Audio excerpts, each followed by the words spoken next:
There's a golden sky. I can barely hear it too. It's like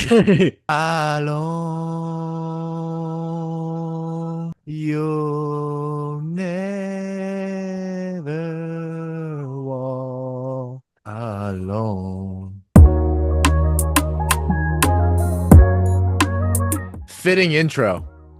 Welcome back, everybody. But what a day to come back. Transfer window fully in swing. And today we have a football soccer episode. I don't know what to say. I hate saying soccer when we're recording because I'm like, yeah, if I were listening to a dude with a backwards hat on and he said soccer, I'd probably click off the video immediately. Gentlemen, how are we feeling? Keith McDermott. I'm joined by my two wonderful co-hosts, Serge Kadali, Dylan Shalom. Gentlemen, we are old. We can talk and not get made fun of now, I hope. How are you guys feeling?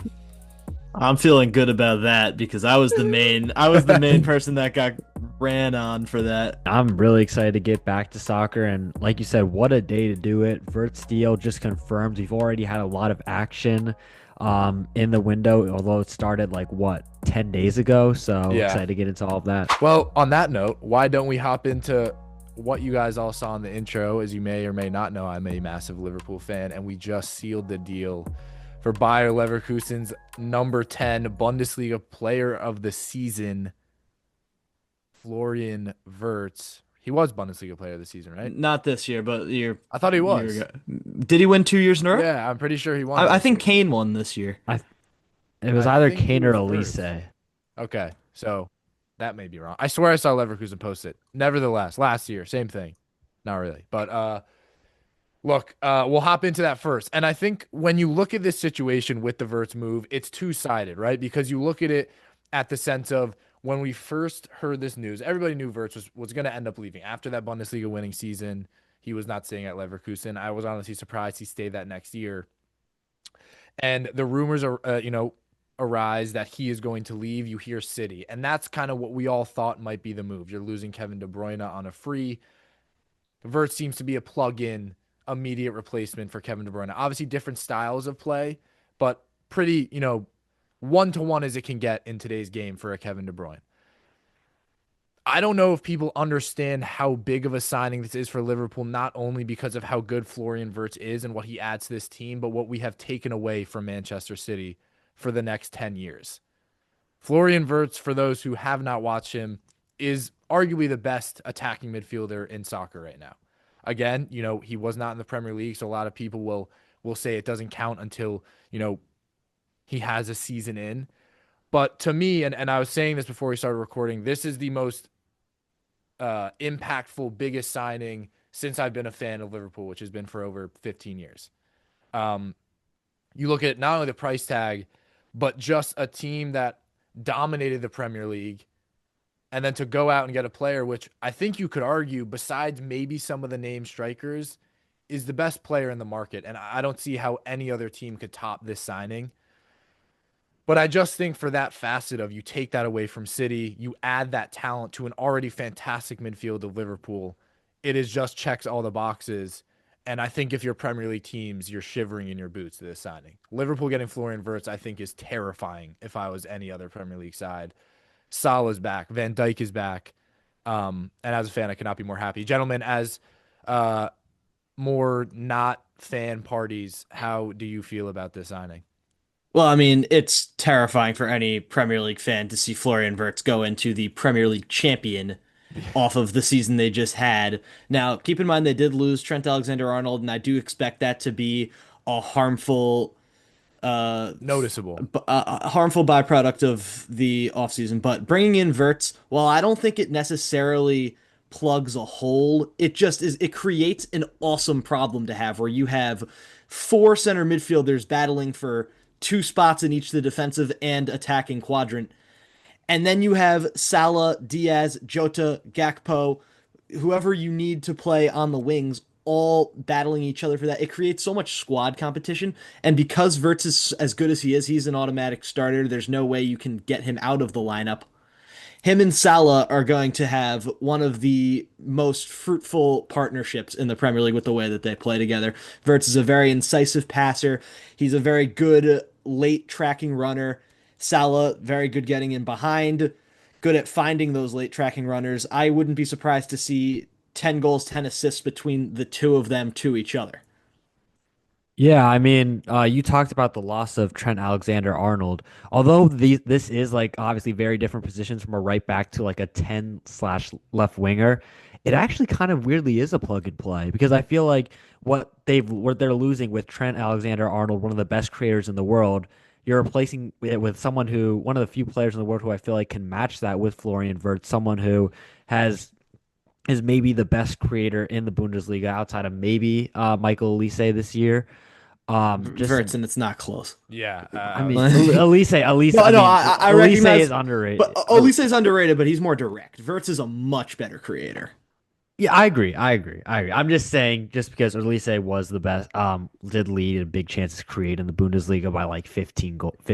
But Yeah, but I do when you agree. look at those stats though, chances created is any play that builds up to a shot attempt. Big chances created is pretty much just like does FOTMOB decide this is a good enough chance? Like there's no actual number to decide whether or not it's a big chance or not. So I don't know how much I take that into effect. No, no, and that's why I agree. I think Wirtz is a better creator, and also he also missed like a good, like at least like 10 games. I think 9, 10 games of the Bundesliga season, anyways. But like you said, I think that's just such a huge signing for Liverpool. Obviously, they've got a pretty solid midfield already with Ryan Gravenberch is having a breakout year. You have Alexis McAllister, who's quality, and then Dominic Szoboszlai, who is kind of I feel like with Liverpool fans, he's very love hate a very love hate relationship. I love him. I'm not a Liverpool fan, but I think he's so key to how they play, which was one of the few things which I wondered with Wirtz. Not that it was a signing that was puzzling whether or not he's going to start or whether or not they needed him, because any team in the world needs Florian Wirtz, but just what exactly is his role? Who exactly is he overtaking? And we had a discussion about this before we were on camera about where exactly does he play? Does he play in that 10 spot and take out Szoboszlai or McAllister maybe and Szoboszlai goes deeper? Does he go on the left and take out Diaz? I'm on the latter side just because I feel like with what you're seeing with Wirtz, his ability to play on the left, his pace gives him that ability. And combined with that, the signings that we've also seen Liverpool make from Pong, we're looking like they're going to sign Milos Kerkez as well from Bournemouth. It's going to allow him to have more of a free role, even on that left hand side, where he's still going to be able to be not exactly chained to the touchline like a lot of other players would be. So the It's way I see it, sorry to cut you off, I think if Liverpool wanted to bring in a center back and go with a back three with two fullbacks that do not defend in Kerkez and Frimpong, play Gravenberch and McAllister or Gravenberch and Szoboszlai next to each other, I have wanna I just Wirtz in wanna that preface space. this. I don't know what is McAllister is one of the, if not the best 8 in the Premier League right now. McAllister is not going anywhere. It's Yeah, no, Shabashai is the only player up for. McAllister is the least likely to go out of the starting 11 out of those three. I just want to preface that McAllister is he's not going anywhere. Continue.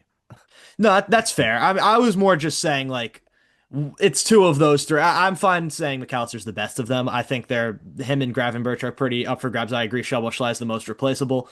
But then you put Wirtz in as the 10.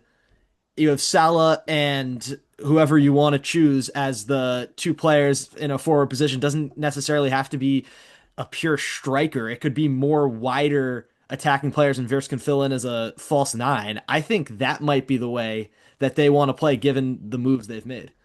Yeah, I'm very curious to see the lineup because a lot of the people when we talked about this is what happens to Szoboszlai. But I think you look at this Liverpool team, the midfield I think was our most, obviously besides Salah, was our best unit. When you look at this team and especially the questions going into this season, like we don't have a six, is Szoboszlai the answer? How they were able to play together was fantastic. I think the best midfield unit in the Premier League. Um, that being said, I don't think any Liverpool fan could tell you that if Florian Wirtz starts over Szoboszlai, you know what? You know it's you paid 150 million for him. You know this guy's not going to be sitting on the bench. I don't think he will be sitting on the bench the first game of the season. Like Frimpong, I could maybe see Connor Bradley starting. I don't think he will. Kirkaz, I don't think will start. I think it will be Andy Robertson at least for the beginning of the season. But yeah, I just think with Florian Wirtz, and we didn't even talk about the fact that you now bring in Frimpong, who they've both played together. It's just incredible business. And we know Liverpool are known for just the way that they go about signing players. Um, and obviously Frimpong, you know, a good signing. You know, the defensive capabilities are still, I guess, up for question. But yeah, I just think when you look at this Florian Wirtz deal, it's up there with, you know, some of the biggest deals that have ever gone down in the Premier League. Like, he is seriously getting a 22-year-old who is already this established, won a Bundesliga player of the season, is a, has a stronghold in the Germany starting 11. It's a fantastic signing. But I want to kind of compare that. And when you look at our kind of our notes here, City's kind of punch back here is they just announced Ryan Cherky from Lyon, who Liverpool have also been in talks with. We know Slot flew out to France to talk to him. Cherky, someone who I'm a big fan of. I think he's great. Someone who's kind of been under the spotlight since he was 16 years old. So he's been there for 5 years. And City bring him in much cheaper, 30 mil. And we'll talk about their other signings after. But I think when you compare Wirtz and Cherky, I want to ask both of you, is there a comparison there? Because I have Abs- my answer. There I don't isn't. think so. There, I there's don't no think so. comparison. I would. Yeah, you go ahead. Ryan Cherky, for as well as he's done as of recent at the end of this season in the Europa League, he has not had anything close to a shred as good as Wirtz's last 2 seasons, let alone the majority of Wirtz's career is already better than what Cherky has shown within this last 5 month period of time where he's really flourished. Now, that being said, he is a very talented player, and that's always been known. Him playing centrally is definitely the key to his success, and I think Man City is going to be able to use him in that kind of spot more so than maybe Liverpool would have. I don't think Liverpool would have been able to stick him through the middle because that midfield worked so well last year. So I think both players landed in the right spot. But as far as whether or not this is a comparison, I feel like it's pretty much the same to me as Haaland and Nunez. It's one of them is just significantly better than the other.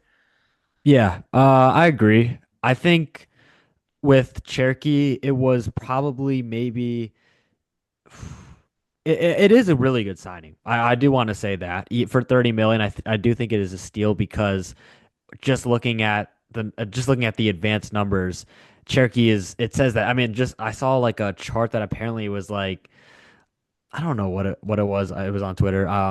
But basically, it had Cherky as one of like the best creators in the world, while also being an elite tempo setter, not someone who's going to give the ball away cheaply that much either. I think that is something that shows that City are basically they're desperate to replace Kevin De Bruyne and what he provided just from a creativity standpoint because you're losing someone who some would say is the greatest Premier League midfielder in history. What he did, not just from a creative level, but also from a ball carrying level, from a physicality level. He was everything to that team, and he was the reason why they were Centurions, 98 pointers, won the Champions League, won everything. And with Cherky, I think that's someone where you're gonna get the creative. I think you're gonna get like some of that creative ability back that City really were lacking in 24-25, but the intensity worries me. I know the Premier League obviously is known for that. And you have so many great physical double pivots like Newcastle have, like Arsenal have, like Liverpool have. And I just think that is something that is concerning to me. So I don't think he's going to have that same kind of performances that he was having in France, but it's somewhere where he's definitely going to start for me. City don't really have a player that I really truly see as that number 10. I think he really fulfills that. So um, it's gonna be a lot of work for that pivot with Rodri and Sijani Reinders, another very important signing. So they're gonna have to compensate a lot for him. Yeah, I think and just kind of to go back to the comparison, I think when you look at that, when you look at De Bruyne leaving, Wirtz was the perfect replacement. And not to bring it back to that, but again, just emphasizing how important it was for Liverpool to go and take Wirtz from this team was incredible. Cherkin to me, look, he's 30 mil. So already the expectations aren't as high. You know, Wirtz is exponentially more money than he is. Cherky to me screams average. I think Cherky's a fantastic player, but let's keep in mind this guy has been getting hype since he was 16, and we haven't heard his name again really until now. We heard Dortmund shouts January and in last summer. And I'm not saying Cherky is not a good player. I think he is, and I think a good landing spot is City. They tend to not flop on transfers, much like Liverpool. They tend to bring players in. I think Marmoush was a big question, and he's been great. Another guy who I think if you look at number 10s, I almost like Marmoush the most for them as a 10. Um, Look, Cherry's fantastic, but I think if you were to, comparing him and De Bruyne, very, very different. I think two very different players. Cherky is much more of a direct facilitator, not nearly as good of a passer, will Mm. not get you as good goal contributions, I think, as De Bruyne will. I mean, you guys are forgetting, like, De Bruyne in his prime could score 12, 13, 14, 15 goals a season. Like, De Bruyne was a Oh yeah. heavy contributor.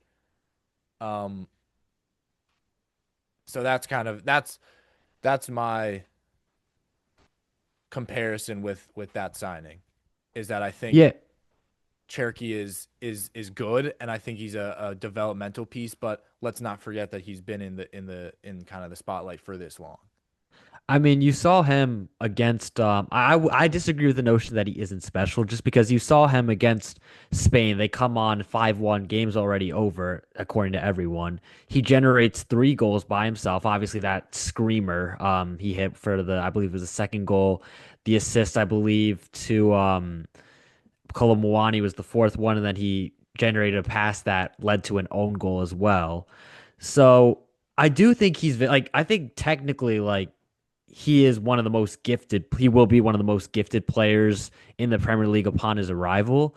It's more so just the fact that can he handle those like low blocks where that incisive pass isn't really going to be there? Can he handle those games where it's going to be end to end, which is going to happen against teams like Liverpool, where there's going to be less space?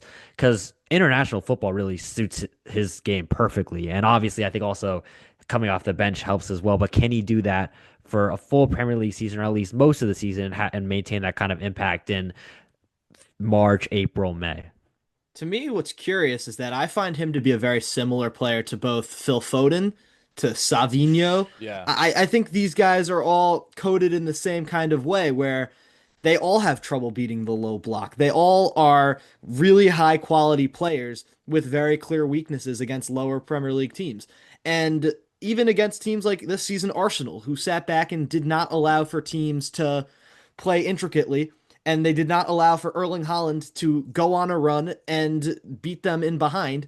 When you have a guy like Cherky, you have a guy like Foden, you have a guy like Savinho, De Bruyne was the antithesis of this because no matter how low you block, he will his find the passes picture were yeah. perfect pass.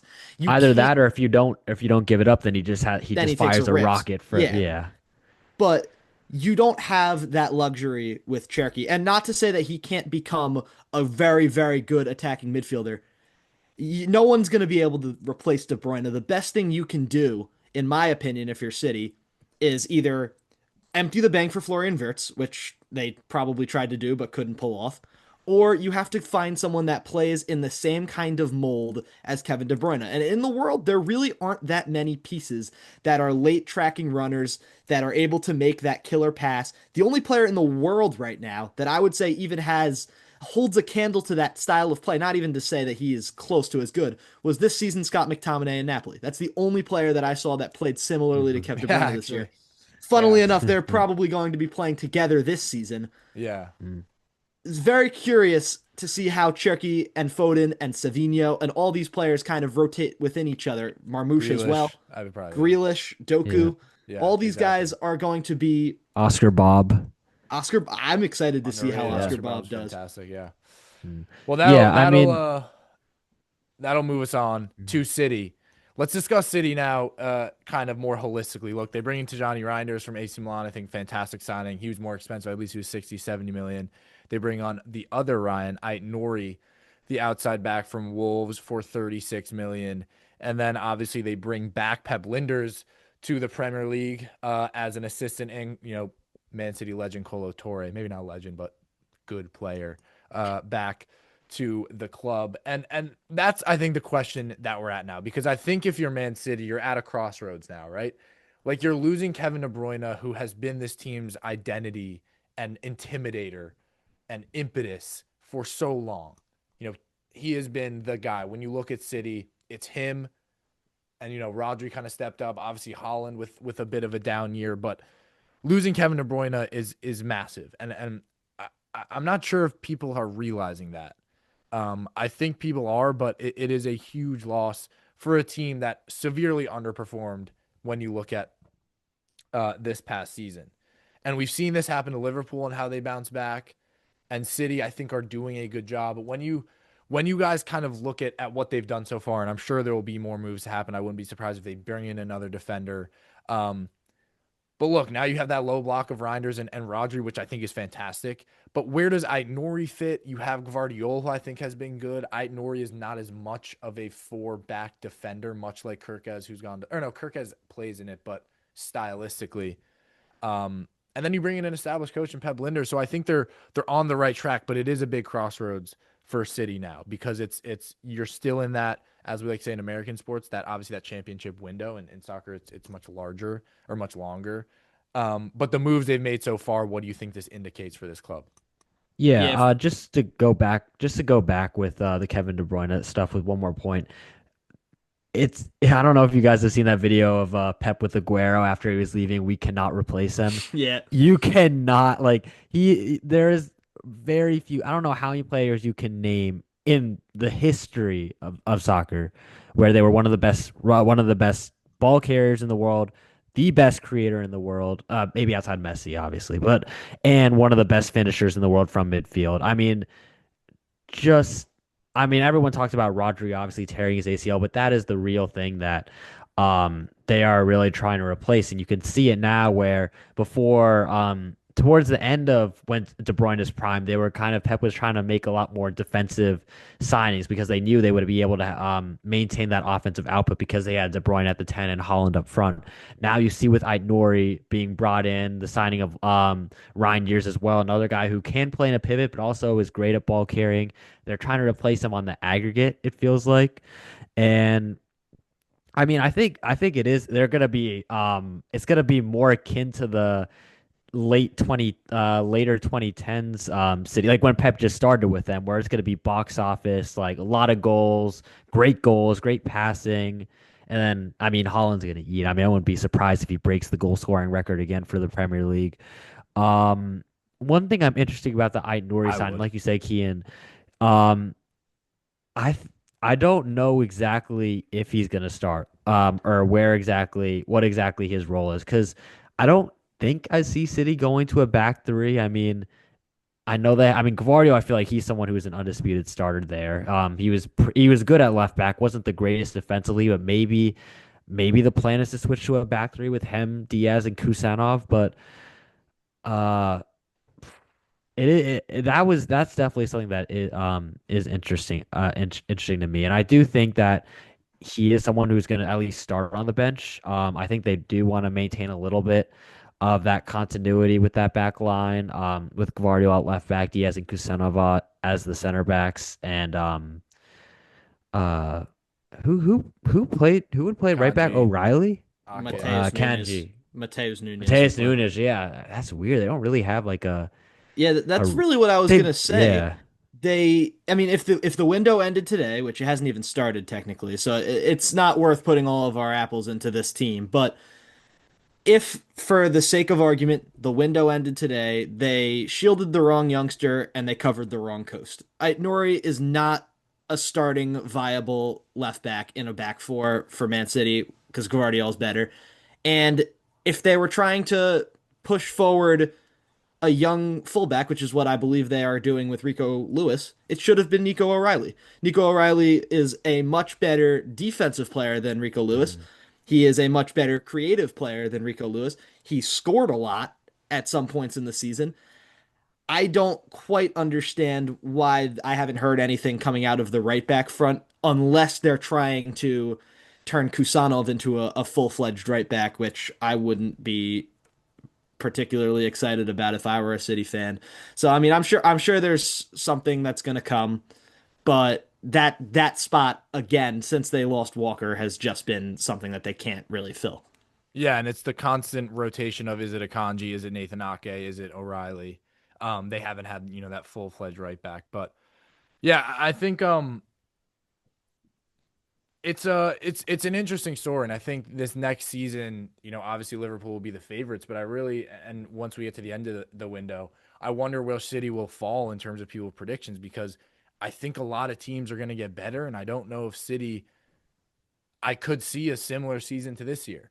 Um, People started to figure out Holland, which was a massive reason why they were not as Mm. successful. I don't know that you could say I they disagree with figured out that. Holland. I mean, he was out for a good bit of the season, and then I mean, he was still scoring pretty I well. think if I you think it look was at more Holland so that they against the felt. teams that matters, the big six clubs, the production was not nearly as good, and Sure, that's but what I really think that matters. I Like, think you sure, could Holland attribute that plays you could plays well attribute that against to a lot of Ipswich. other factors. No, don't do that. No, you could attribute that to a lot of other factors like them not having the creativity to find Holland inside. Holland is very easy to figure Yeah, out. He stands around and he scores. There's nothing you can really do to stop it because of his size and his physicality. If you could stop the root of the ball getting to him, that's what stops him from scoring. and He, that's the he Cherokee signing. That's the and that's reindeer signing for you. he himself is pretty much just a scoring robot. He is unstoppable. But if you find a way to stop the root, that's what ends up happening. So I that's what don't think so. I think when you look at what Holland is good at, and obviously, yeah, putting yourself in the right position is a huge part of it, and the ball is going into it. What Holland does so well is his positioning. And if you look at any of the games, every single center back, they just keep him between him. And that was the massive reason why he was not as productive. Is when sure. Holland gets on the back shoulder of the defender. If you look at most of his goals in his first year when he broke the record, it's those through balls, which again, De Bruyne was a big contributor to that, on the back shoulder of a single defender that broke the line. And you look at teams now, you look at especially Arsenal, who did this fantastic. Saliba and Gabriel, they kept him between. You shift, you shift, you shift, and you kept Holland between. And I think when you look at the big clubs, Holland was nowhere near as successful. And yeah, sure, he's a goal machine, but I think he's also easier to neutralize than a mobile striker because obviously he's a mobile striker. But when you look at this is a terrible example, but Hugo Ekitike, who is kind of a new-ish type of striker, very technical, can dribble, can kind of progress the ball up the field. You look at Holland, I don't think you can give him the ball a little bit above the half line, and he's not a player who can create himself and dribble himself. He's very much an end product type player. And again, I'm not trying to hate on Holland. He's fantastic and will give you goals every season. That's obvious. But I think, and this is with most Premier League players, like when you have a fantastic season, the chance of that happening again the next year are obviously not as big. But I think again, it's City have definitely faced, and this was evident last year. Like teams played better against them, whether you want to say they figured them out or whatever it is, that happened. And now you lose De Bruyne, and it's that much worse. And Rodri was out obviously for the whole of last year. Coming back from an ACL is not easy. We don't know if he's going to be the same guy. You kind of flop on that Kusanov deal, at least from what we've seen right now. You don't really have a right back. You lose Kyle Walker. Ederson seems to have one foot out the door. Pep is probably a year or two left. You now bring in two new assistant coaches. Obviously, Linders is established. Um, Foden with the fall. Grealish has not been playing well. It's to me, I think it's City are at a very crucial part, and it's not that I don't think they're going to be successful, but this team is not the team they were 2 years ago. This team is beatable. This is to me, they're a very beatable team, and I think the problem with losing De Bruyne is there's not a single player who can fill that gap. Besides, if they were to go get Wirtz, so I think no matter what, they're going to be weaker next year, which is, I guess, kind of my overarching point. Whether you think it's they figure out Holland or what have you. So that's my problem with Yeah, Oh that. yeah. I they're in mean, a I quicksand phase right now where you have some of the best players in the world on the team in Rodri, Holland, Gvardiol is one of the best players in his position.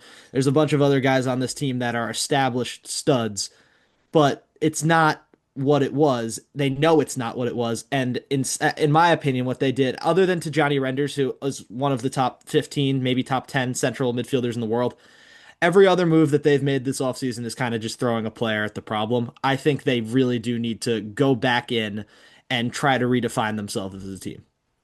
yeah, I mean, just looking at all the signings, obviously it is really like even the defensive signings are attacking minded in nature, and I think it is a bit concerning to me when you look at a Premier League team where now more and more now you see that physical like a physical floor really gives you a lot of opportunity even if you're not really that great of a technical team. You see Nottingham Forest challenging for the Champions League until like the final day with guys like Elliot Anderson or who are like kind of not really exactly. I mean, he's a great player, but like physical like pace and power. A lot of that really gave them a lot. And I think you look at City's midfield, and it is like Reinders is very athletic, and Rodri obviously one of the best players in the world.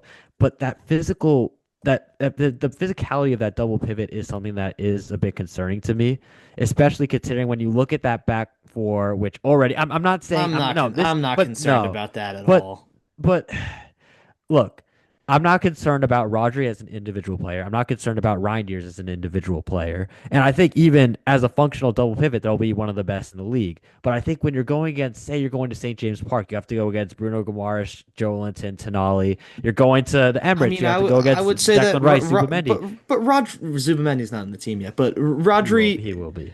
But But Rodri and Renders are both better midfielders than anyone you just said, other than Rice. but Like, that's not the point. But that's not the point that I'm making. I The know, point that I know where you're trying to go. no, All no. right. But I'm saying is that it's not a good fit when you have a back four that is not very imposing defensively. I mean, Diaz is the only established center back that they have at this point. I mean, Stone's technically, but he's always out for months. You have Kusanov, who's a newcomer, who's like he wasn't terrible per se, but he wasn't great either. I think he still looks very like he has a long way to go. Cavario could possibly slot into that left center back, but I'm not really sure if they want to move him from left back because what we talked about Ait Nouri. It's just a team that again is going to be very gung ho and it's going to be very exciting to watch, but that physical floor I feel like is missing. Where as great of players as Rodri is, as great of players as Reinders is, and as much as they will add to the team, and I think that's why I don't really have any concerns about Holland at all. I just think they're just going to get caught out way too many times in transition against these teams that can kind of are going to hold back. They're going to sit back and then they're going to come flying forward. And City are one of those teams that right now, unlike in previous years, just aren't equipped to handle that. Yeah. So that I would say that's more on the defense though than it could be on Rodri and Renders. I think No, I'm not saying it's on them, but I'm saying as a fit, it's a bad idea because you have to account for that. Renders is a bad fit. You think as a signing that's your overall takeaway. I'm saying that basically I mean, I think as a duo, I mean, I guess maybe. I mean, I feel like I can't get behind that though. I'm not. No. You see, when I say it out loud, I hate saying it because I love Reinders as a player, and I think he's going to be a great signing for City. I think Reinders. I just think City player in my. I know exactly That's with his ability, with his athleticism and his ability as a ball carrier. Here, he is a perfect City signing, and he's great as a tempo setter as well. I think you guys. I just think it's just too. I think either they. I mean, it goes back. I mean, you were talking about this how they're throwing a lot of signings, to fix the root of the problem when. If you're going with that Rodri Reinders pivot, you should be going more defensive minded with your defensive signings. Like I don't know if Ait Nouri was the right signing. Well, there. I don't agree know, with that. and that's the point that I'm overall making. Their signings like it's just way too attacking for me. Where you have I think other teams you saw Liverpool have a little bit more balance. I feel like with that pivot with Gravenberch who emerged as one of the best sixes in the league with that and McAllister, even if he's not really the biggest, not the strongest, he still is very defensively capable. And you have those athletes like. I mean, you're speaking on this as if Rodri wasn't just a Ballon d'Or winner who is but that's mostly not, a defensive player. I don't think that's. But he's for the most part he's played in a pivot like as his career, whether it's with whether it's been the invert, whether with either it's been in a pivot with. John Stones for the most part. When he was, I mean, the best version of Rodri that we saw was when they were doing that inverted fullback system with John Stones next to him, and I think that was something that really platformed him and allowed him to go forward, and use his athleticism, use his ball striking, to make the difference for City. Which I think, obviously, in that system, he's one of the best players in the world, and he will be, by the way, as long as he recovers from that ACL injury. I just think I would rather have someone who's a bit more of a runner, someone who's a bit more, I guess, allows Rodri a bit more freedom as a deep lying playmaker than Reinders. If you're already gonna go with two attacking fullbacks in a back four. But I think you're misassociating what Renders is supposed to be. He's not supposed to be just a double pivot for Rodri to play with. Renders, to me, is most similar in this team to Bernardo Silva. He's a tenacious player. He's able to carry the ball. He's able to spread the ball, but his work Yeah. rate is what got him there. And I think that's really more what's going to show through with that signing is his ability to run all over the field. You were saying they need a runner. I think Renders is exactly that runner. I think he's I very no no. similar to Gundogan. That Mhm. I like to Bernardo Silva I think is a little more attacking. I think Reinders is much more of an eight, where Bernardo Silva is Well, more at of the back end of Bernardo's career, he was more so as a just like a grafter. He yeah, wasn't but really so much also pushing. Reinders can score and Reinders can, like he does have that attacking. But I think we'll move on. But I think the overarching thing I think with City this year is look, you're at a crossroads. You're losing Kevin De Bruyne. You're bringing in a player into a position that has been so solid for so many years. So I think with them is not only are they beatable, but you build up that chemistry those first couple of games. You draw a game, you drop a game due to that the team needing to gel. If you throw in Turkey with those two guys, like you have two new starters in crucial positions that City, the way that they operate are arguably the two most important players in that team. Is there eight? Is there 10? Are there creators? Especially with a striker with the mold of Holland. Um, and I think it's going to be important because I think if you look at City 2 years ago, what defined them the most, and when you if I were to tell someone that has never heard of Man City and wanted to understand how good they were, is to watch the Champions League final. Inter Milan should have won that game 9 times out of 10, but City win that. They were unbeatable. No matter what happened, they were just unbeatable. But this year, I think is very much not like that. And I think when you look at teams each year that win the Champions League, win the Premier League, win their domestic leagues, you look at PSG this year, just unbeatable. There's just not a team better. And I know I'm pointing out the obvious. And to me, that's not what City are this year. And I think to tie it back to what we first talking about, the Wirtz adding to Liverpool makes them that. Because they weren't that last year. They were fantastic, but obviously they didn't win the Champions League. They didn't win anything besides the Premier League. Wirtz, Frimpong, maybe one more, kind of more an out-and-out striker. I think Liverpool are considerably better than Man City then, with that addition. That's my take when you Mhm. compare these two players, the Cherokee and the Wirtz. So you're expecting to go back to back? 100%. Yeah, I no, think we are more likely. I guess that makes I think obvious yeah. sense. More likely to win than last year, but last year I was told I was crazy when I had Liverpool winning the league. Yeah, But I think it's fair to say that, yeah, Liverpool, I would probably expect them to win the league on paper too. It's hard to repeat, though. I don't know how it's going to affect the squad losing Trent. I don't know how they're going to change up what they're doing because Rich came in. I mean, it's hard for me to argue for anyone else other than them. So I guess that's fair, yeah. okay, we'll move on to Liam Delap. Goes Mm. to Chelsea. And again, like I know, if you're watching this, you might be like, why the hell are they talking about that? But I think it's a worthwhile signing. Like Delap obviously had a good season at Ipswich, scored, double-digit goals. But and I said this immediately when they had made the signing, and again, this might just be us hating on Chelsea as we normally do on this show. But to me, it's like I think he's gonna be terrible. Like I think Mm. Delap's not gonna be good. Like I seriously like he scored 10 goals for Ipswich. Like I don't get the like yeah, he was good and he had some good finishes, but to bring him in and again I know it's 30 million, but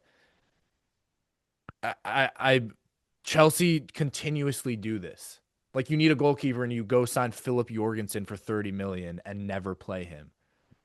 Or you sign like it they just don't they've very much gone from the Chelsea that go out and get those pristine players to like you go get Delap and I understand.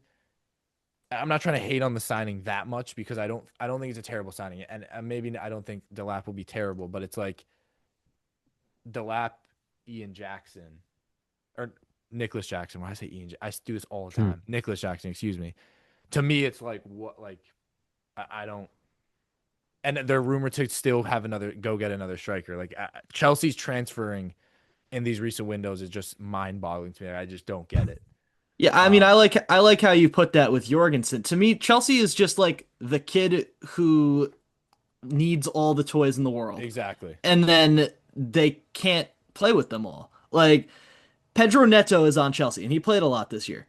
Now they're gonna go get Estevao. Now they're going to get Kenda. Now they're going to have Kendry Paez come up. Andre Santos signed for Chelsea. They have six midfielders that are ahead of him in the squad right now. At what point does it become let's build a team that we can use instead of let's buy all of the world's talent and waste it? Like I'm not saying that this is not a very good team going into next year. I think they could be a top 3 team, maybe a top 2 team in the league next year. They have so much talent. They have so much going for them. I just don't get why they're buying everyone. Delap to me is no better than Nicholas Jackson. I think Nicholas Jackson is a underrated player and Hmm. a very worthwhile starting striker to have for the team that they play with, especially if you're going to have a guy at the quality of Estevao come in who could be a club changing player. You want someone that's a grafter as a striker like Nicholas Jackson. Delap to me is nothing more than just like your run of the mill average goal scorer in the Prem. He'll get you 10, 15 goals a season. I don't think that will be any better. And for Chelsea, I just don't know that that makes sense for them to do right now because I don't know that they even play him. I mean, I They're agree with the not gonna. general prep. I Well, agree with and the general. Yeah, yeah, good. like they're not. I know this, and Charlie, who's our other host, would have something way different to say. Like I know they're not. He's gonna get 20. Like I know they're not going to. It's this. It's like the Jorgensen signing. It was like who. Like why did you make that signing? Like the fact that they go and they're rumored to get Yang, like that would be a fantastic signing for 18 million. I would spend, and I know his contract's running out, but they pulled out of the deal for 18 million for one of the best goalkeepers in the world. Like that was a fantastic signing. Um, so the Delap deal to me is just extremely underwhelming. It's not like Lukaku when he was at Everton, where Lukaku was scoring a lot of goals. Like Lukaku, you're spending that money on. Delap was like a above average, maybe Premier League striker You want for to a team grab that a got relegated. Yeah, if you want to grab a cheap-ish Premier League striker, I'm not saying you go get Isak. I'm not saying you can afford to do that. Wisa. Wisa, Watkins, Chris Yeah. Wood, Mateta. even Mateta. I mean, I'm not pro Mateta at all, so I wouldn't say him. But like, I just don't see how Liam Delap moves any needle for them. I mean, Yeah. I mean, I agree with the general premise of what like you guys said. Not for Delap though. I think the signing that really pissed me off for Chelsea, well, it was because of the Quenda signing. Is now that they're going in for Bino Giddens. Like, I just annoys me because I feel like Quenda is someone who I really think is a really good talent, but I he's don't know gonna who that be in is. a competition with Bino Giddens. He's gonna be in a competition with Madueke. He's gonna be in a competition with Neto. He's gonna be in a competition with Tyreek George. I mean, it's like the David Datro Fofana signing all over again, where they just that was the most annoying signing. They signed him. I think they signed Jackson like a few weeks later. Got loaned to Molde or like some Swedish Union club and Berlin. just yep, Union Berlin. He ended up at Union Berlin. It was just so stupid. But as for the Delap signing, I do see a role for him. Just because I think he offers the antithesis of what Jackson is, where Jackson's someone um obviously renowned for his hold up play, good, very good technical ability for his size. Great. I think well, actually one thing they do share is they are pretty good link up players. Although but with Delap, something that I think he offers that Jackson doesn't is, I mean, it's intuitive. It's not really that great analysis, but he's 6'1". He's big and he's fast, so he's going to be a good channel runner. He's someone that can get go up for headers. He's got good ball striking. He's someone that I feel like for Chelsea makes sense as a sign as someone who you'll bring on if you're losing or drawing in like the 60th minute or maybe the 75th minute. But To kind of spice up the game. And I think he's someone who Jackson, who could come in for Jackson. He's someone who Jackson could play off very well as in maybe like a 4-4-2 or a 4-4-2 4-4-2 diamond, is the something like worst formation in every single sport. I I'm saying I'm saying despise 4-4-2. I'm saying like for limited for in like when you Name a need a team that's goal ever and you been need successful with a 4-4-2. No one. I mean like Atletico, but let like it go. Yeah. Yeah, I but mean Inter use a 3-5-2. it's yeah, not the that's same different. though. 3-5-2 is three mid. Having two midfielders in the modern game will never work. Like it'll just will never work. That's not the point. I think to me, and even just to round up Chelsea, it's like you guys were fourth, right? They're fourth, yeah. Yeah. Fourth They in the were Prem. 4. Like you're not winning the Premier League. With like this is what Chelsea need is a home run signing. What Chelsea need is a floor inverse signing. Like if you need a striker, go get Sesko, go get Gyökeres, go get like try and bring one Go of get them. Osimhen. Go get I'm an Osimhen. Like huge Osimhen I fan. don't know why it's they just like pussyfoot around what they actually need and try and like find this gem that no one's really ever heard of that's like pretty good, overpay for them, and then they sit on the bench. It just look at Chelsea's most successful signings. Cole Palmer wasn't that expensive, established Premier League player, fantastic. Like you look at the signings they made, like Rudiger, not that expensive from. I guess that doesn't really prove my point, but when you look at the team that won the Champions League, like they had players in positions like Rudiger is one of the best center backs in the world. You had Mason Mount, who was one of the best tens in the world at the time. Havertz was fantastic. Like this Chelsea team is just to me like it's very they don't move the needle at all. And I think you said that, Dylan. Like this signing is just lateral. Like I don't think this does anything. It's just another player now in the rotation. I'm going to go off on a little bit of a different tangent just from something you mentioned earlier. You talked about Cole Palmer being one of their best signings, and he was someone that was prem proven. One thing that doesn't make sense, I think something that's just an extremely like great seal, just like an easy way of improving your team is just buying proven prem talent. And it sounds intuitive, but it's just such They a don't do higher it. chance of succeeding. They don't do it enough. I think Chelsea are one of those teams that does it. I think Manchester United, I think they're finally starting to do it. But I think Yeah. one of the reasons why they're in such a hole is because they're trying to sign Ugarte from. He was in France. He was with PSG, but he wasn't playing, Why and did he's they do terrible. that? Let's They drop 70 million on they signed Rasmus Højlund, who's like they dropped they average. dropped who like scored like 7 goals in Serie A. They Let's dropped sign Xerxes, who's I'm loaned sorry, to yeah. Bologna. It's like what? Yeah, sorry to Different make this candidate. about United, but like just buy Premier League proven talent. Like it's just Yeah. so I think some clubs just make it tougher than it needs to be. And Chelsea are in a lot better of a situation, so I'm not comparing them to Manchester United, but I think that's something that if you really want to go out for a title, you gotta I think you gotta invest in your league. If that Yeah. makes sense. Let's move on and hate on another team, Arsenal. Obviously finished second in the Premier League. Always seemed that one step behind losing to PSG. It's just it's the kind of the one step forward, two steps back. Or it's for them, it's two steps forward, two steps back, and they're just in the same spot. Um, Zubimendi is going to be an Arsenal player. I know you didn't say it. He's going to be. Zubimendi is good. Mhm. It was reported he will be an Arsenal player. I think I will never under good. Thank God he's not a Liverpool player because we found Gravenberch. But like, I'd love to be inside some of these players' heads, and I know I'm a fan of Liverpool, but it's like decline Liverpool where you would have been a Premier League champion versus go to Arsenal who just do nothing every year except hype their fans up and then let them down. Um, I will never the same with Chelsea. Like I would or like Mbuemo saying Man United is my priority. Like why would they be your priority? I know that clubs have history, regardless. Um, before we talk about some transfer targets for them and what I think they need to do, what's the plan now? What is because it's year in year out they just don't have enough. Whether it's players that Mhm. they can come from off the bench, attackers, it's there's obviously that gaping hole at striker, which we'll talk about after this, but kind of besides that, and if look outside the transfer window, like what is it? Is it the Saka injury? Like I will never understand. Not that I will never understand, but Arsenal they just don't have the gas. Like, I don't know what it Mhm. is. But what's the outlook for Um, them now after yet another disappointing trophy this season? I think the main issue for Arsenal this year, because I mean, up till this year, I mean, by every year they were improving points tally, except until this year. What happened this year for me was a combination of they just got way too predictable, and obviously the injury misfortune with like some of their best players.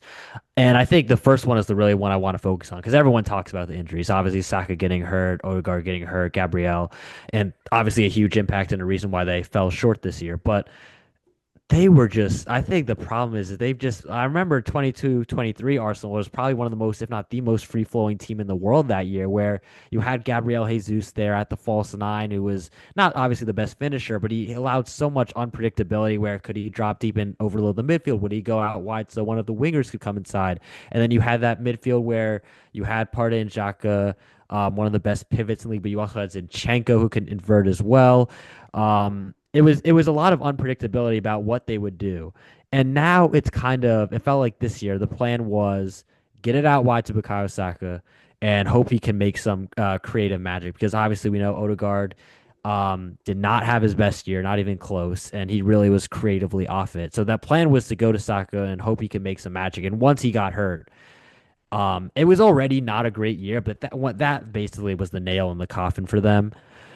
Um, and I think that is really what this window has to be about fixing, which I know obviously everyone wants to talk about the striker issue, and it is an issue, but more so is being able to attack via multiple avenues. And I think that's where actually the Zubimendi signing is very exciting to me because Oh, it's a great deal. Zubimendi's I think it's a so great good. deal Yeah. because I think he's someone who gives them that tempo setter that they were missing ever since I feel like Zinchenko did not become or actually I would say Jorginho during the 23-24 season when he was starting, he was excellent in that role next to Declan Rice. I think Zubimendi has the chance to slot in next to Rice, where he's going to have kind of exactly what I was talking about with the Rodri Reinders thing. You have a tempo setter next to him. You have someone who can cover basically every blade of grass on the pitch and let him do what he does. And I think Zubimendi, he's not Rodri, obviously, but he's someone who is, I think, has a chance to be one of the best midfielders in the Premier League the moment he steps on the pitch. We saw what he did in that Nations League final against Portugal. He was one of the best midfielders, if not the best midfielder, in a game that had Vitinha, that had Bruno Fernandes, that had Pedri in the game. He ran the show. I think that's something that I think the conditions are optimal for him to succeed there and to someone who could be what Jorginho was for Arsenal during 23-24, where they went, 17 wins, one draw, one loss. And while offering a bit extra in terms of ball carrying as well, a bit more physical, not the fastest. He's not going to cover a lot of ground, but he is solid in duels. So I think that's a sign that really excites me and allows Arsenal to access the middle a lot. And I think it's another thing that's exciting is allows Odegaard to be less responsible for build up, maybe gives him a lot more opportunity to be creative from that number 10 role. Also a lot more chances maybe from that edge of the box where we saw him succeed a lot in 2022 and 2023.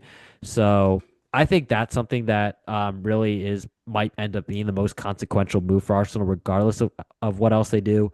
Another signing for me that is crucial, though, is at left wing because I think they need someone who can take that creative burden off Bukayo Saka, and I don't think they're not going to replace Martin Odegaard, obviously, and he's someone who definitely can do that, but I think they need someone who can take the burden off him as well because he isn't that De Bruyne type.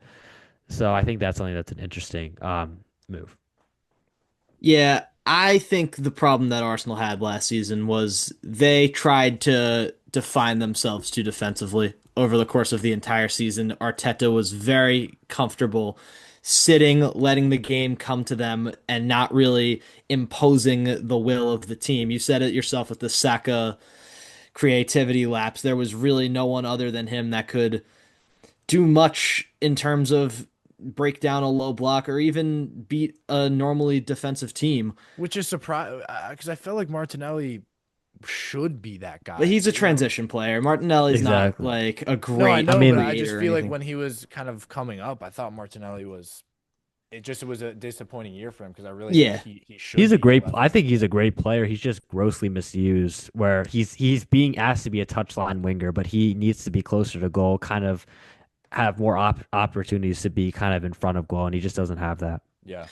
And then what I think Arsenal also were lacking this season, and they've been doing this for as long as Arteta's been there with this group of guys, they needed something going forward from their fullbacks. If you don't have anything going forward from your centralized players in the middle, Rice was not a particularly dangerous offensive player. Odegaard had a down year. Jorginho, Thomas Partey, whoever you want to say was the other midfielder. They had nothing going in there, and the fullbacks were just they were just jogging around on the sideline as if they had nothing to do with the attack, and that is a problem, especially when your main striker is not a striker. Mikel Merino, Kai Havertz, as good as they might be defensively as the striker is, decent as Merino was as a goal scorer at some points in the season, they're not strikers. So you have no one creating outside of Saka. You have no centralized threat. You need the fullbacks to start crossing the ball, and they didn't really do that. Yeah. Yeah, I mean, I think Jurgen Timber had a great year for Arsenal, but he's not that player that's going to overlap and really Timber um was a center back at give that kind Ajax of his entire opportunity. career. hmm And I think someone where maybe you have a little bit of that hope for is Ricardo Calafiore, who was injured for a lot of the year. And I know he was also a center back, but I mean, my mind He's kind of not. goes back a little bit to that. The He, Euros, but to the Euros that that where he Croatia game. created that chance by himself. He is someone that is really enticing as a ball carrier and someone who is actually a natural left back who did start his career at left back. I know he's played center back, so I As think that's something that someone they're going to who look for. watched Calafiore's start of his career as a left back at Roma, I know a lot has changed, but I think that is mostly because of the position change. Don't trust it. Yeah, no. Just don't trust it. He's not terrible as a defensive player. He's not a terrible progressor of the ball. The crosses are atrocious. The positioning is atrocious. The If I back was, post let-ins yeah, are like if I was Oh Arsenal, yeah, I would be. I know Timber obviously is secure that right back role, but Frimpong would be a fantastic option for them if they I had could see that. I sealed the think deal for him. Kirk I think, another guy who would be fantastic because and just in that modern game and City do it like the four basically center back defensive line. You get like obviously defensively Arsenal are fantastic, but at the end of the day they didn't win anything, so they weren't that good. And you also You have Saliba and Rice, and Saliba and Gabriel, and yeah. like all these mhm. guys that are so good defensively. I understand Mhm. wanting to build yourself as a defensive club. They overdid it. Mhm. They 100% overdid it, and If I you don't. look at every successful team these past years, Liverpool, Trent, I mean, they Robertson. have. I mean, they have. Look at They have PSG, Saka and Martinelli Hakimi, Nuno basically. Mendes. Yep, and they basically have Saka and Martinelli acting as wing backs too, like to provide Yeah, even. Yeah. I 100% agree with you that they did really overdo it, and I think I agree with you, Keen, that I do think they kind of need that someone who offers something different. It could be at either spot. It could be at left back or right back, where you have someone like a more conventional right back that's just like up and down, can cross the ball. Someone that I like, and maybe this is my American bias a bit, but Anthony Robinson, I feel Yeah. like would be Yeah. an Yeah. awesome kind of change of pace guy for Arsenal If that he they was could really two, use at 3 years left younger, back. he'd be signed Yeah, somewhere already. but I think that's not how Arsenal should be thinking at this point. Because at the end of the day, we just talked about a championship window. How much longer is theirs going Yeah. on? I mean, you look at Liverpool. I mean, this was supposed to be their year. Liverpool overtook them this time. I mean, City, I still feel like are there for the taking. Liverpool, I know they did just sign Wirtz, but they're not necessarily an unbeatable team to me. Mhm. They still have a chance to win the league, and I think they need to be going for players that kind of fit that timeline where they're in the prime of their career 25, 26, 27. Yeah. Arteta's project to get the team back into competing shape, overarchingly successful. They are now Yeah. one of the best teams in England. But how long is his leash? How long can he This continue year. to have this If team they in don't win a trophy second? this year, I think I it's I I, I would argue to it's say a so little longer. contextual. It's But so contextual because you have some Arsenal fans who want him out right now, and I understand obviously that it is very scary for a standpoint how poor that. I mean, I think his system is good, very good defensively, but how poor he platforms his players creativity wise, like every single one of his players, I feel like attacking players necessarily could have, I feel like, been used better. Um, I think something that he needs to do this year is kind of, well, you talked about it, really find a way not to overdo it, to find that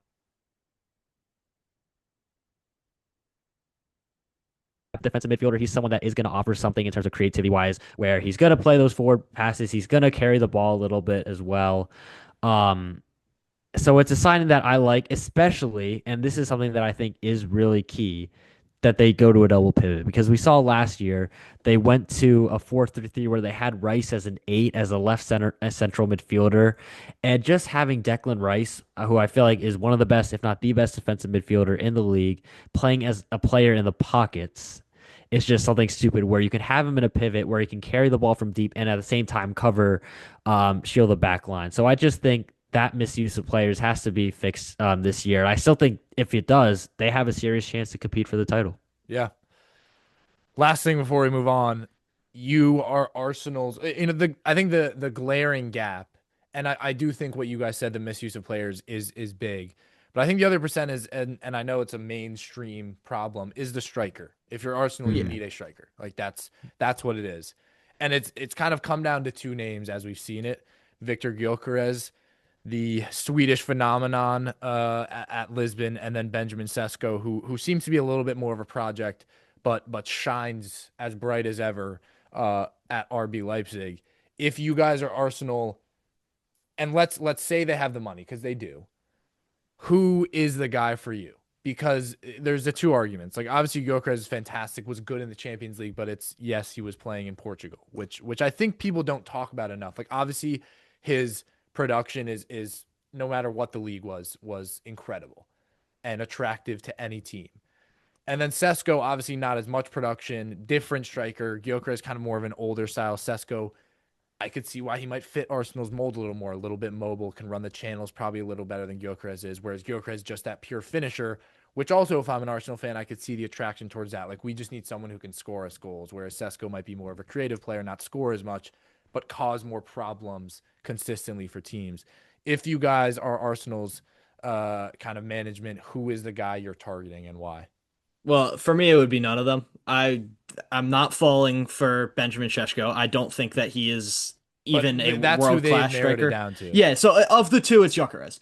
But I'm not falling for Benjamin Sesko as a player. I don't think he's even a great striker. I think he's a good striker at best. He's all of the physical traits compiled into a striker with none of the quality that you would like out of that spot. He's a good ball striker. That's the extent I'd go to it. Not even particularly good in the air for someone as at his size. I am not impressed by him in the slightest. Gyökeres, again, I do think playing in Portugal and scoring the amount of the goals that he did is impressive. A lot of them were penalties. A lot of them were easy. You can't be bad and score that amount of goals, but there are concerns to look at there. He has played in England before. He scored over 20 goals in the championship when he was really young. He played at Coventry, did a really good job there. So I wouldn't be concerned about the physicality of the game for him, which is what the concern could be for a player going from Portugal to England. But the speed of the game might be a bit different. Mm-hmm. If I'm them, I'm going Ollie Watkins, though. I don't know why his name wasn't brought up. I don't know why Okay. his name is not something that they look for. He is a really good back of the defender's shoulder runner, very good in the air, very good finisher. I don't get why he's just like disappeared off of the face of the earth for these transfers. He should be their number one offer.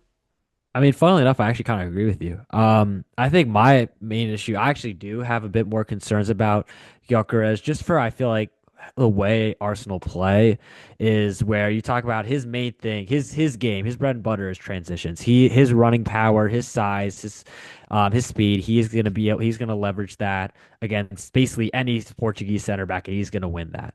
And we saw him. I mean, we did see him succeed against Manchester City. Obviously, scored a hat trick, albeit that was probably the worst Manchester version of Manchester City we've seen in the Pep era. I would say that's the worst version of City since the takeover. I mean, That was the honestly, worst game. that was hilariously terrible. Hopefully, Yeah, I we'll mean get it's that it's again obvious soon. that the opportunities Gyökeres gets Yeah, in Portugal will be cut in half at the best, at exactly. the And I the th most optimal. exactly. And I think especially, and you're talking about that, I think that would be for any team, but especially for a team like Arsenal who prioritize not making the game an end-to-end match and where they want kind of, you talked about that defensive security, really wanting to keep that back line as protected as possible. I just don't think Joker is going to have that opportunities that he has, and I think he's not someone who I think also is something that's very important for Arsenal is being good in the air, and surprisingly for his size, that's not actually a huge strength of his. I think Shesko, I agree with you, Dylan, maybe not either, but I think just Arteta's going to see a guy that's 6'5" who could jump like he can. He's going to be like, okay, I can fix him. So I think Shesko is But the can better. he? I He's would gonna say try. out He of all signed Kai Havertz coaches, for 65 million. He's gonna But try. I just don't like My Gyökeres. my concern, At least but you I know want to. with Gyökeres that the guy can score a goddamn goal. He can get in behind and score. He can do so much I intricately will. that Šeško I'm not a can. huge fan. I'm not a huge fan of Šeško either. But I will say he wasn't actually given a lot of opportunities to go in behind because he played with Openza, who was more of that guy. And you talked about Keane talked about a Yeah, bit of that yeah. creativity that he was forced to play with. So I do think there is a chance to maybe that he might explode more in a better a system more suited for his needs, which is why I prefer him to Gyökeres. However, my issue with him is I don't know if I trust his movement. I think that Yeah. is something that is just not talked about enough. I think it's the most important quality of a striker because you see someone like Rasmus Højlund, someone who he's got the size, he's got the speed. He wasn't a particularly bad ball striker, and even by prep But stats, has I don't think he absolutely wasn't. no idea But what has is done going on. nothing. He has no idea when to make his runs. He has no idea how to find space. And it's the reason why he's been one of the worst signings in Manchester. I mean, is he Yeah, though? There are a it's lot of bad times, absurd. but he's been terrible. So I think that is something that, as good of a ball striker as you are, as good of physical traits you have to know how to move and when to move. And as much as he gets his faults for, and I think you do need to find an upgrade.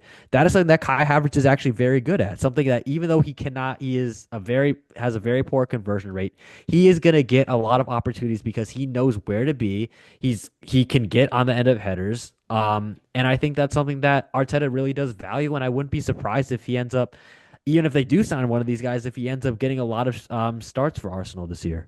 Yeah. Um, yeah, I'm kind of agreeing in the same vein. I didn't even think of Ollie Watkins just because those are the two names that constantly come up, which again goes back to our Chelsea argument of like just sign a Premier League proven guy. Yep, That's kind exactly. of the argument that it goes back to. But I have a weird take when it comes to this because I feel like Sesko obviously offers a higher ceiling because he's younger. That might be about it. And obviously mobile, I think he fits what the Premier League is going towards, whereas Gyökeres, I feel like could come in and just kind of halt in terms of production. But the amount of goals he scored is not like that's the thing with Delap. It's like that, 10 goals, it's different. But like Gyökeres scores a goal every game. Like it's his production is incredible. Did that in the Champions League. So I find it very hard to just see someone like that who we haven't seen in a long time since really Holland in terms of that production before the Premier League go in and not have at least 10 this season. So that's why if I'm Arsenal and you talk about their window of winning the Premier League, I would just lay out the cash for Gyökeres and just because Sesko, it's not like you're a mid-table team where you don't have as much money and can kind of test out a project more player like Sesko. So that's why if I'm Arsenal, I think Gyökeres would be a great signing. Obviously Watkins would be as well, but you just look at a pure number 9 who will, just has that mentality. And I'm sorry, I guess you haven't, but Dylan, I don't know about your career. Maybe Xavier is the one kid I could think about, but in my career as a soccer player, I've seriously never played with a number 9 that people don't understand that are fans of soccer but have never played how hard it is to find Oh a yeah. striker in every single level of the game who just understands the position and can score consistently. It's impossible. And Gyökeres to me is one of those rare players like Holland. When you look at just pure production of goals, like the Harry Kanes. Obviously, I'm not comparing them, but when you just look at the numbers, whereas Sesko is not as much of that. So I think if you're Arsenal, speaking of the window, Gyökeres is my option. Ollie Watkins is another good option, but Sesko I would stay away from because he will be expensive, and I don't think the production will be there at least his first year. We'll move on to close to home, U.S. men's national team, which we tend to stray away from, not for any particular reason, but just because nothing's really going on there. But obviously, we've had a new beef that has A rose. arose. A Excuse rose. me. Arisen, I thought. No, a Horizon. Yeah, definitely not a Ryzen. I don't know. No, it would Huh. be a risen. I don't know. I don't know. I'm the journalist. I got nothing. Yeah, that's a different problem. Obviously, we saw what Landon Donovan said. I mean, I was watching the Nations League and I was listening to it, and I was like, this is definitely not going to just, no one's going to say anything about this. Like, this is going to start some kind of argument amongst U.S. soccer fans and team. And we saw what Pulisic's dad commented, kind of chirping Donovan for his own hiatus from the club team, which objectively was exactly what he was saying about what the players are doing now, which was hypocritical at the least. And then we obviously saw Weston McKennie was defending his players, saying that it's about longevity, not about patriotism, which I also can side with. But when you look at this U.S. men's team, obviously with this as kind of a hiccup in the program, we've seen how much they've come from. Like when we're at the age now where we can say when we were beginning fans of, the first times we watched U.S. men's national team, like they were bad. They were not a good country. Obviously I guess World Cups, we showed up for the most part, at least, in our age. But this is a team now where you have a starting 11 that is all European players for the most part. You could. more or less you were looking at, 2 World Cups ago, it was 2 players, and it was like Mm. for a team in Netherlands but now we have established players, Premier League players, a good keeper. It's a team that you can see, and we saw in the last World Cup, has the ability to compete with good teams. The draw against England, obviously the Netherlands game was upsetting, but uh, they're obviously at a turning point. The U.S. soccer system has picked up, and I know that this kind of has no connection to what I just said about kind of that fight. But when you look at this team, does this cause a potential butterfly effect into the World Cup that could potentially negative impact this team? Because it does matter, especially with Yeah, a legend like Landon Donovan saying it. Like, people may be like, oh, whatever. It does definitely matter. the downfall of this group of players, which is titled the golden era of American soccer, is the personalities. Why is it that two fathers of American soccer players, and Claudio Reyna and Christian Pulisic's father, have created more drama than the father of a player who is literally the president of a foreign country? Like, I have nothing to say about Gio Reyna anymore. I don't want him in the national team anymore. Christian What Pulisic, team is he on now? he's on Dortmund still. He's just not playing because Oh, okay. he's just not good. But Hmm. Christian Pulisic, I understand. The timing was bad, and to decline it and publicize it is bad. I understand why he doesn't want to play for the national team. But this isn't something that happens in other countries. This isn't something that is regular across. I mean, Donovan did it himself, and Donovan's is the greatest player in United States national soccer history. When have you ever seen an It's like Akraf? Ronaldo saying no to the Yeah. Nations League. Like, When have that's you what seen it is. Akraf Hakimi Mm. say no to play for Morocco? When have you seen Luka Modric say no to play for Croatia? These players understand that the national game is more than just a game. And not arguing for anything near patriotism in these trying times in the United States right now, but I'd like to see the players give a damn. I'd like to see Maurizio Pochettino act like he's not here for a paycheck and recognition. He's managed 3 games for this team and lost all 3 of them, 2 of them being to Canada and to Panama. He has played all of the European guys and then Patrick Adjiman. Like, there are good players in MLS. They're not being used. There are good players in Europe that just don't show up. Johnny Cardoso has not played one good game for the national team. Malik Tillman has not played one good game for the national team. Serginho Dest cannot defend. The goalkeepers all suck. There are so Matt many Turner, holes. I think he just derailed his career by deciding to join teams where he knew he was going to be the second option. Crystal Palace was surprising, though. I guess he thought he would be the number one. Mm. He But can't use now his going feet. to Lyon the year before the World Cup, hopefully being the starter, I think Perry is going to leave. But yeah, I agree. I think it is just a culture thing. You look at Europe, you don't turn. You look at, I mean, Nuno Mendes, Dembele, they're playing in games a week after winning the Champions League. Like, Pulisic has been done with his season. AC Milan had a terrible season. McKennie, all of these players, like, there's not a single player that has played anywhere near the amount you look at the teams that win World Cups. And that's the conversation that the US are in. Like, do I think they're going to win the next World Cup? No, but they have the team. If they can get a good knockout stage, if they can get a good group stage, could make a quarterfinal, could make a semifinal. Like, the US have the players and the ability. Like, look, do they match up talent wise with some of the best countries? No, but it's things like this that just, first of all, decrease your fan love. Second of all, and Dylan, it's a great point with what's going on in the country now. Like, it doesn't do any good. And yeah, the Golden Boy era, especially to have Pulisic sitting out for this. Like, the Gold Cup is not nothing. If the U.S. It is the continental competition. any trophies Yeah. for the U.S. Like, we're not France, we're not Argentina, we're not Portugal. We haven't won World Cups. This isn't, and even Portugal, who have have content or have global success. Every single one of their good players was playing in that Nations League game, and they Mhm. won it. I mean, And you look saw who they the met. reaction. Like, yeah, And like that's I totally agree with that. And look, I think Landon Donovan, of course, hypocritical for what he said. Was the sentiment of it wrong? Not at all. And I think, and I will never agree with this, Pulisic's dad, like, shut up. Like Also, if why did he Pulisic need to wants to say use? this, yeah, Why did Why he do need you to use use ChatGPT? ChatGPT? Like, yeah, why couldn't he just it write just that? it just it just causes layers of aggravation, and it's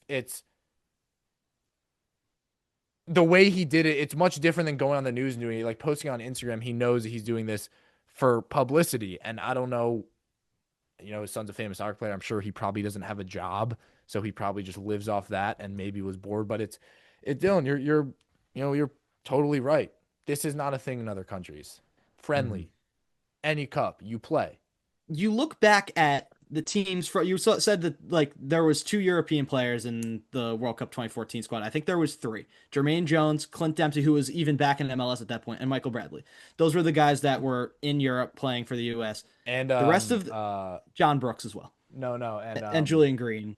But uh like the, no, our keeper, Howard. Howard. I'm not Tim saying Howard, his yeah, name. Tim Howard. Yeah, I Howard. mean there were a bunch of guys that were playing in Europe, but like the majority of it was based in MLS. You look at the Yeah. Graham Zusis, you look at the Michael Parkhursts, Matt Beaslers, all of those guys showed up, and it's very similar to looking at like the Australia team that goes to the World Cup every year, where they're not that good, but they'll still give Argentina a 2-1 game Yeah. in the round of 16. The United States drew Portugal, they beat Ghana, they got out of that group and they took Belgium to extra time in their golden generation. They drew England. They won that group in 2015 in 2010.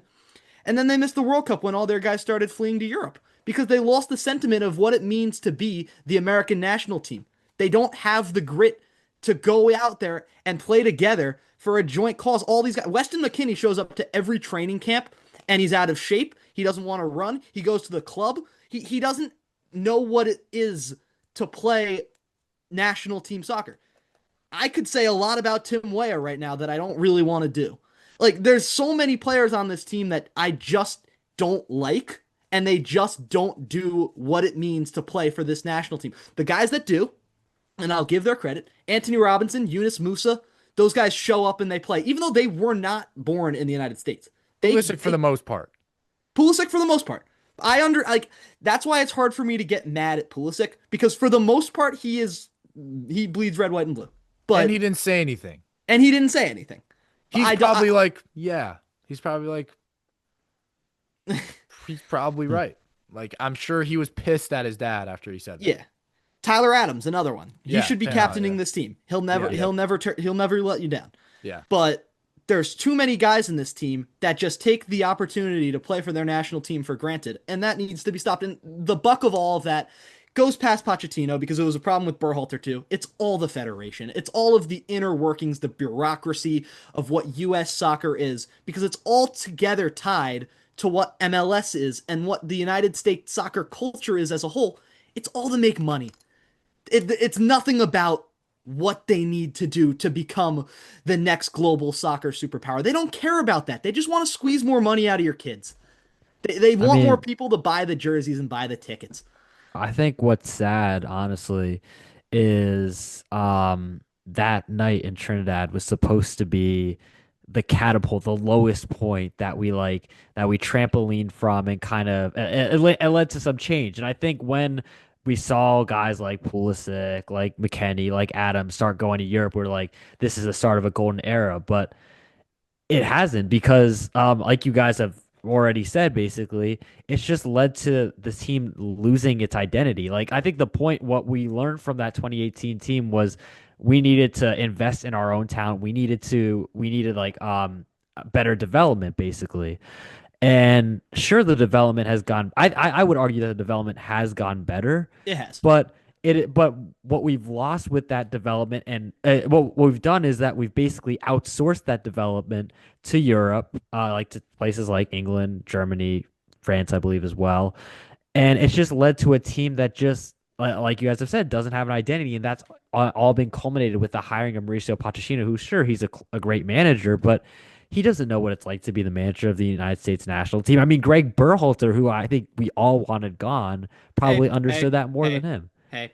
No, towards the end you did. Towards No, the I end did, you I did. did, I Towards did, the I end did, I you did. did. And by the way, anyone who uses this as an opportunity to be xenophobic, don't, like, no, Yeah, we're no, not about absolutely not. we're not about that on that. And we do love guys like Robinson, Musa, all those, and like we mentioned that they are the types of players that represent what it is like to be part of the U.S. national team. And I think you have the Pulisic, as much as Pulisic has done, I'm going to disagree with you slightly on this.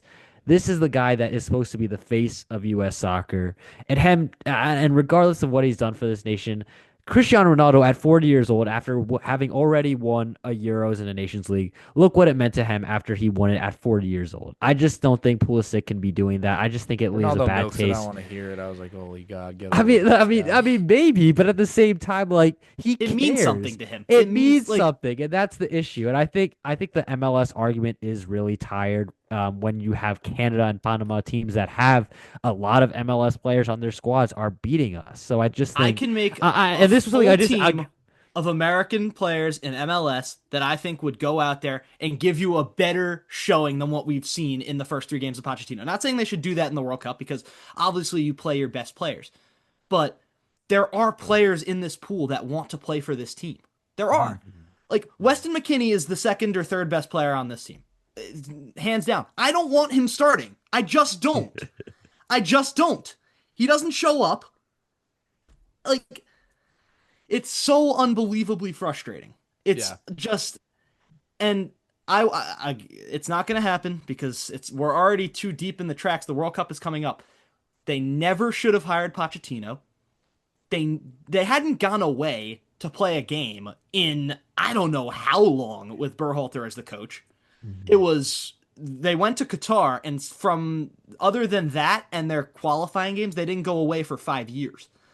Everything is played in this country. It's just a dysfunctional national team with a country that has the most kids playing soccer in the world. You can use the argument that soccer isn't the main sport, but there is no country where more kids are playing soccer than here. don't know how you can look at it at such a tumultuous start to Pochettino's rate and say, you know what, we don't need to get more reps together. We don't need to play more games together. What we need is less games, Yeah. less. We need to save our energy. I mean, it's just like it's embarrassing. Yeah. We should be the coaches. Hire me. Hire. Seh. Ladies and gentlemen, thank you for watching another episode, episode 37. I believe we will be back with more Kean McDermott, Dylan Shalom, Suraj Kadali. Yeah, we'll let you guys. I don't know. I'm gonna say I do this often. Make sure to tune in next time. Subscribe to the channel. Got to remember that one. Got it. And Yeah. we will see you next time. Thank you for watching.